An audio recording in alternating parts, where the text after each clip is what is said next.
स्वागत है आपका विनर्स एकेडमी प्रयागराज में। मैं समीर शुक्ला एक बार फिर से आपके सामने एक नए टॉपिक, एक नए वर्ड के साथ, जिसे मैं अभी पिछले 2-4-5 क्लासेस में मैं ये कह चुका हूँ आपसे कि मैं पूरी तरह से अभी कंफ्यूजिंग वर्ड्स पे ही काम कर रहा हूँ। तो आज के हमारे जो कंफ्यूजिंग वर्ड्स हैं, यानी जिनको यूज करने में प्रॉब्लम होती है, लोग कंफ्यूज होते हैं, उन्हीं से रिलेटेड है।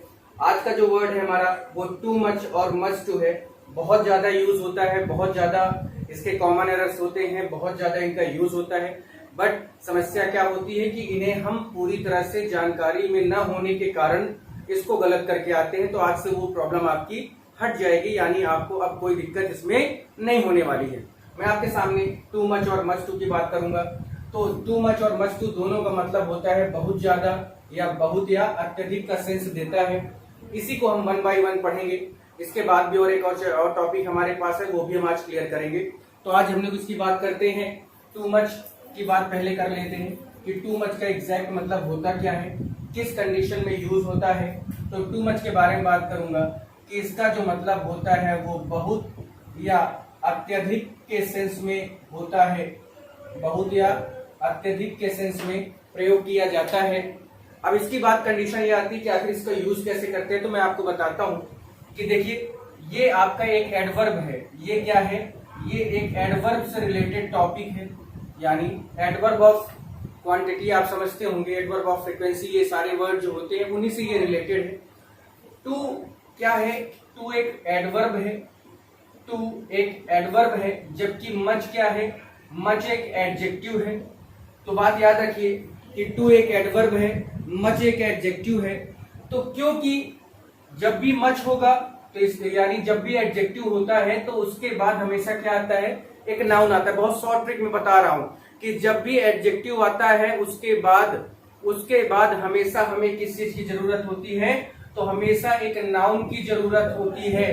तो ये याद रखना है आपको कि जब भी टू मच से वर्ड दिया होगा उसके बाद हमेशा क्या आएगा? एक नाउन आएगा। बस यही इसका कॉमन एरर होता है। बड़े से सेंटेंस में ये छिप जाते हैं और हम ये फाइंड आउट नहीं कर पाते हैं कि जो वर्ड है वो एडजेक्टिव है या नाउन है या कौन सा है। तो आपको ये याद रखना है कि जब भी टू मच यानी टू एक एडवर्ब है, मच एक एडजेक्टिव है, और आपको पता है कि मच के बाद जो आता है वर्ड वो होता है नाउन, क्योंकि एडजेक्टिव हमेशा नाउन की क्वालिटी को बताने के लिए प्रयोग किया जाता है।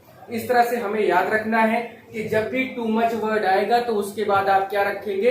हमेशा नाउन का ही प्रयोग करेंगे, उसके अलावा आपको कुछ यूज नहीं करना है।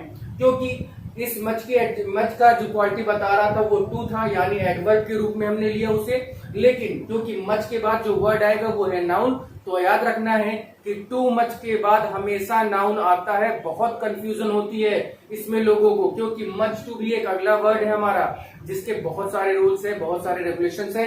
तो खैर, पहले मैंने इसको क्लियर किया आपसे कि मच के बाद हमेशा आप क्या रखेंगे? नाउन का यूज करेंगे। अब उसका एक दो एग्जाम्पल देख लेते हैं हमारे सामने, पूरी तरह से ये क्लियर हो जाएगा कि इसका यूज हम करते कहां पर है। ठीक है, जैसे एक सेंटेंस है कि ही हैज टू मच, यानी उसके पास बहुत ज्यादा। ठीक है, अब मच के बाद क्या आना चाहिए? एक नाउन आना चाहिए। तो मच डिफिकल्टी, मैंने यहाँ पर डिफिकल्टी लिखा, और डिफिकल्टी क्या है? आपको पता ही होगा कि डिफिकल्टी एक नाउन है। डिफिकल्टी क्या है? एक नाउन है। तो आप क्लियर हो गया होगा आपको कि जब भी टू मच आएगा उसके बाद आपको क्या यूज करना है? एक नाउन यूज करना है। और नाउन जैसे मैंने आपके सामने लिखा है, जिसका वर्ड क्या है? डिफिकल्टी। ठीक है, एक सेंटेंस और देखते हैं कि जैसे ही हैज टू मच। अब फिर वहां पर वर्ड आया कि इसके बाद क्या आना चाहिए? तो एक नाउन आना चाहिए। तो मैंने लिखा पेन। तो पेन भी क्या है भैया? ये भी एक नाउन है। बस इतना ही है और इतनी सी ही बात है, इसके अलावा इसमें और कुछ नहीं है कि जब भी टू मच आएगा तो उसके बाद आपको नाउन रखना है। कोई भी सेंटेंस हो, कैसा भी सेंटेंस हो, अगर उसमें टू मच आता है तो इसके बाद हमेशा हमें क्या यूज करना है? नाउन यूज करना है। ठीक है, एक वर्ड आपको जनरली मैं बता देता हूं, जैसे आप यूज करते हैं कि आई हैव टू मच। अब मेरे पास क्या है? बहुत ज्यादा क्या है? तो मैं आपको बता देता हूं, जैसे लिख दिया मैंने मनी। तो I have too much money. तो भाई अब यहाँ पर मनी शब्द क्या हो गया, ये आपका नाउन हुआ कि नहीं हुआ, है ना। जैसे पेन एक नाउन था, मनी एक नाउन था, डिफिकल्टी एक नाउन था। तो जब भी ये कंडीशन है आपको याद रखना है कि आपको यूज कैसे क्या करना है एक सेंटेंस का, और देखते हैं जिससे आपको और क्लियर हो जाए। ठीक है, जैसे हमने लिखा कि यू हैव टू मच, तो आपके पास या उसके पास बहुत ज्यादा है, वो है क्या, तो मैं यहां पर लिख दूं कि यू हैव टू मच, उसके बाद लिख दिया मैंने नॉलेज।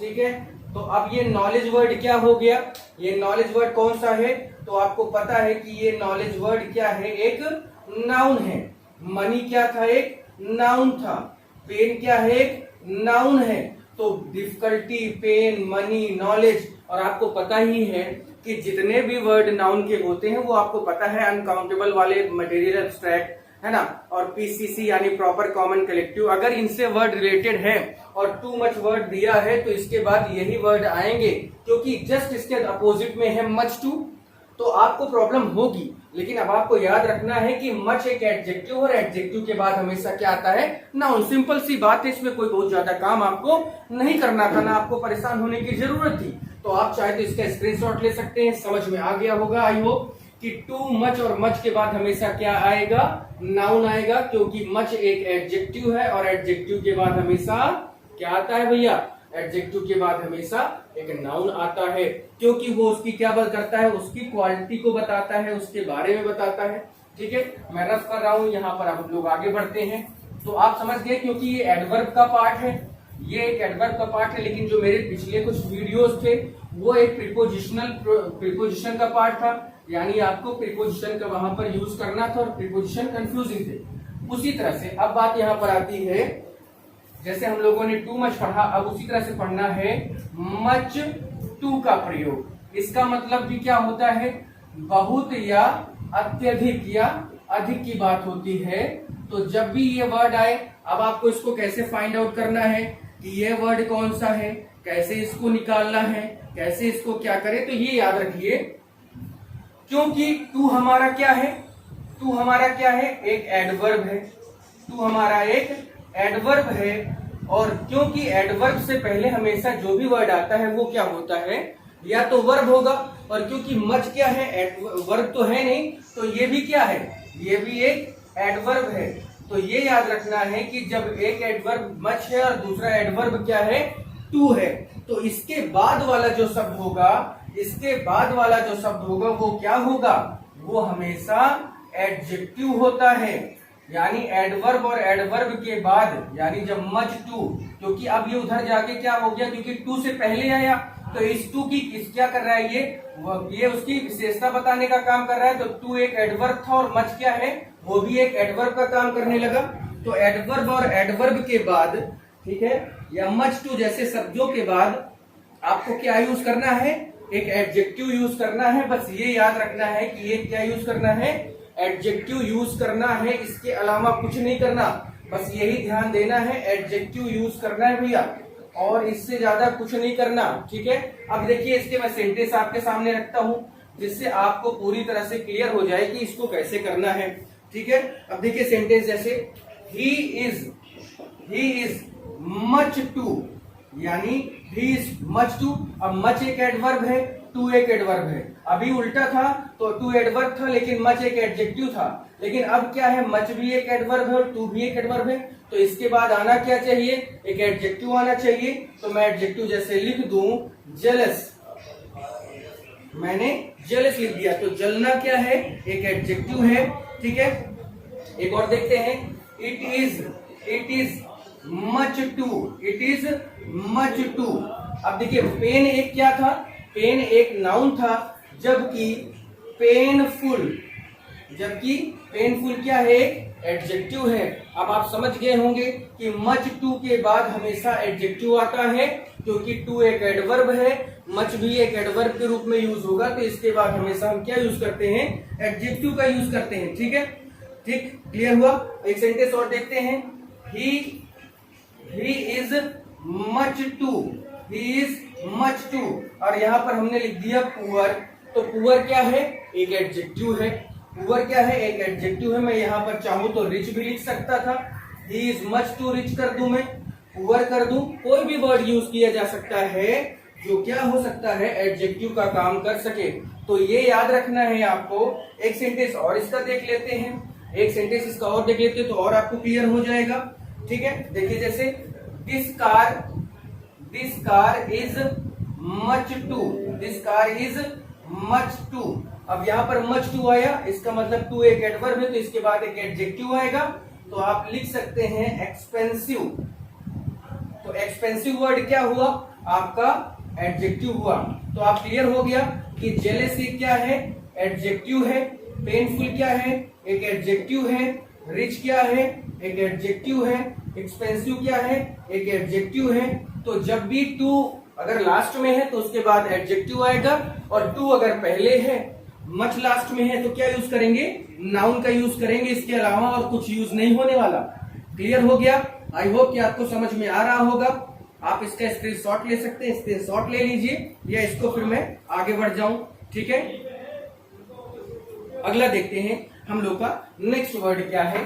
तो नेक्स्ट वर्ड क्या है, वेरी से रिलेटेड है।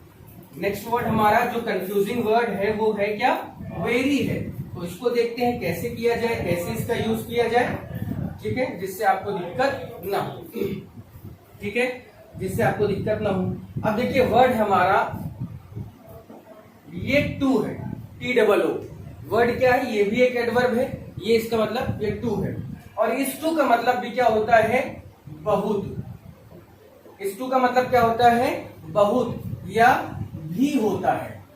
ठीक है, जैसे ऑल्सो मतलब भी होता है, उसी तरह टू का मतलब बहुत होता है और भी होता है। अब बात यहाँ पर ये आई कि इसका यूज हम करते किस कंडीशन में है, तो आप इसका यूज के देख लीजिए। इसकी कंडीशन, पहली कंडीशन है कि ये टू हमेशा नकारात्मक भाव प्रकट करते हैं, यानी इनका जो निकलने वाला भाव है, the sense of the word, the sense of the word, यानी ये जो शब्द है the sense of the word, इस शब्द का जो भाव है, the sense of the word is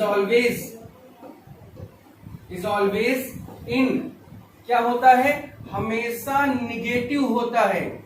यानी ये शब्द हमेशा क्या करता है, नकारात्मक भाव प्रकट करता है। ठीक है, ये शब्द हमेशा नकारात्मक भाव प्रकट करता है। इस वजह से जब भी ये कंडीशन टू की आएगी, इसका मतलब है कि ये जो आगे वर्ड होगा वो हमेशा कैसा होगा, नकारात्मक भाव प्रकट कर रहा होगा, इसके अलावा इसमें और कुछ नहीं है। ठीक है, तो टू का मतलब क्या है, भी या बहुत। और इसका जो हिंदी, इसकी जो एग्जैक्ट वर्ड है वो क्या है कि the sense of word is always in negative, यानी इस शब्द का जो भाव होता है वो हमेशा क्या होता है, निगेटिव होता है। ठीक है, और इसमें एक वर्ड मैं और लिख दूं, बहुत और भी के साथ मैं लिख रहा हूं यहाँ पर कि more than required, more than required, यानी जितना चाहिए उससे कहीं ज्यादा है। तो आपको पता है कि हर चीज की एक लिमिट होती है, हर चीज की एक लिमिट होती है, लेकिन जब वो लिमिट क्रॉस होती है तो वो क्या, जब कोई चीज हद में हो तब तो अच्छा है, लेकिन जब कोई चीज क्या हो जाए, हद से बाहर हो जाए, तो वो क्या हो जाता है, वो निगेटिव होने लगता है। वो कोई भी चीज हो, अगर किसी से मान लीजिए कोई किसी को चाहता है लेकिन वो कुछ ज्यादा चाहत दिखाने लगे, तो वो निगेटिविटी शो होना शुरू हो जाता है, यानी वो निगेटिव इफेक्ट उसका शुरू हो जाता है। कोई बहुत मोटा है तो बहुत ज्यादा मोटा होना भी क्या है, उसके लिए बेकार ही है। मोटा होना ठीक है, लेकिन हद से ज्यादा अगर है तो वो इसी टू के साथ में आएगा। ठीक है, क्लियर हो रहा है। कोई बहुत लंबा है तो उसका एक हद तक लंबा होना समझ में आता है, लेकिन वो कुछ ज्यादा ही मोर देन रिक्वायर्ड, यानी एक जो रिक्वायरमेंट है, एक जो नॉर्मल हाइट होती है उसके भी ऊपर चला जा रहा है, तो वो क्या होगा, वो भी निगेटिव सेंस ही देगा। कोई बहुत इंटेलिजेंट है, कोई बहुत इंटेलिजेंट है, लेकिन अगर वो कुछ ज्यादा ही इंटेलिजेंट है तो फिर वो क्या होगा, वो निगेटिव इफेक्ट देना शुरू कर देगा। तो बात समझ में आ गई होगी। कोई बहुत बुढ़ा है और एक बुढ़ा होता है, लेकिन कोई बहुत ज्यादा बुढ़ा है तो वो क्या है, निगेटिव सेंस देना शुरू करता है। तो अब आप समझ गए होंगे कि इस टू का मतलब बहुत के अर्थ में होता है, लेकिन मोर देन रिक्वायर्ड, यानी जितनी जरूरत है उससे कहीं ज्यादा का ये भाव प्रकट करता है। और एक सबसे बड़ी बात इसमें मैं बता देता हूं कि ये हमेशा, इनका यूज हमेशा it use it uses to show, it uses to show, इनका यूज क्या दिखाने के लिए किया जाता है? तो मैं आपको लिख दे रहा हूं, याद रख लीजिएगा कि it uses to show bad qualities, ठीक है, बैड क्वालिटीज यानी बुरे गुणों को जब भाव प्रकट करना हो तो क्या यूज करते हैं हम? टू का ही यूज करते हैं। यानी बुरे गुण क्या है? खराब आदत या खराब क्वालिटी, ठीक है। मैंने आपसे कहा ना कि कोई लंबा है लेकिन कुछ ज्यादा लंबा हो जाए तो वो खराब होगा, यानी उसकी बैड क्वालिटी है। कोई छोटा है नॉर्मल साइज में, ठीक है, लेकिन कोई बहुत छोटा है तो वो क्या हो जाएगा? मोर देन रिक्वायर्ड हो जाएगा, यानी जितनी जरूरत है क्या है उससे भी कहीं ज्यादा चीजें हो जाती हैं, ठीक है। अब इसमें एक चीज ये आता है कि इस टू के बाद हमें करना क्या है, तो एक पॉइंट और मैं बता देता हूं कि इस टू के बाद हमेशा एक एडजेक्टिव होता है, क्योंकि क्वालिटी बताने के लिए वैसे भी हम एडजेक्टिव का ही प्रयोग करते हैं, या आप इसको ऐसे समझ लीजिए कि टू के बाद हमेशा क्या यूज होता है? एडजेक्टिव। तो बात समझ में आ गई, क्लियर हो गया। तो अब आप समझ गए होंगे कि इस टू का प्रयोग मोर देन रिक्वायर्ड के अर्थ में होता है, यानी आवश्यकता से अधिक का जब भाव प्रकट होगा तब ये हमेशा नकारात्मक भाव प्रकट करते हैं। इनका प्रयोग हमेशा बैड क्वालिटीज यानी बुरे गुणों के लिए किया जाता है, और इसके बाद हमेशा एक एडजेक्टिव का प्रयोग किया जाता है।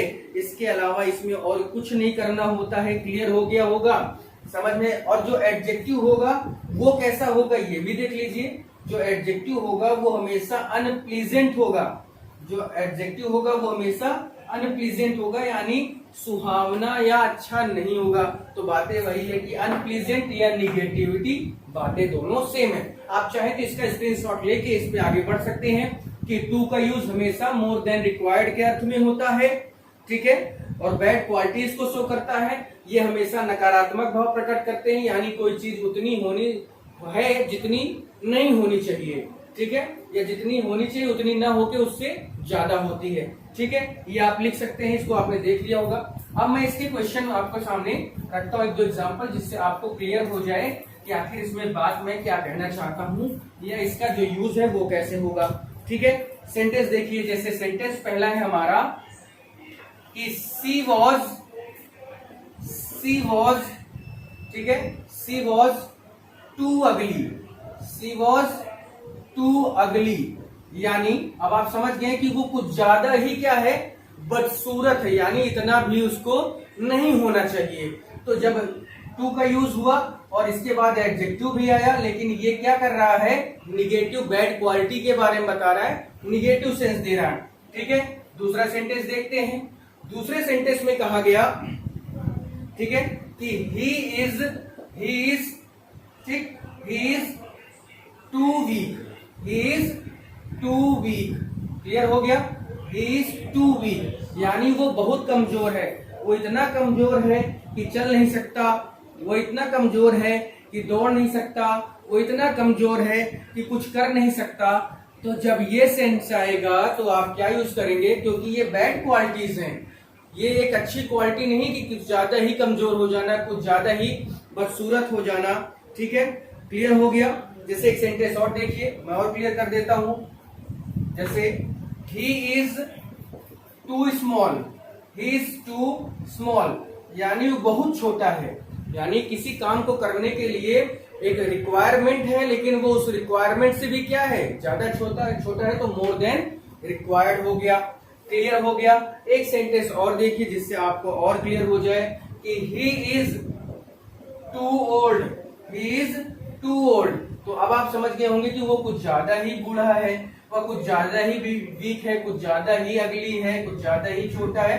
तो जितने भी, अब आप देख सकते हैं कि इस टू के बाद एडजेक्टिव, इस टू के बाद एडजेक्टिव, इस टू के बाद एडजेक्टिव, इस टू के बाद एडजेक्टिव।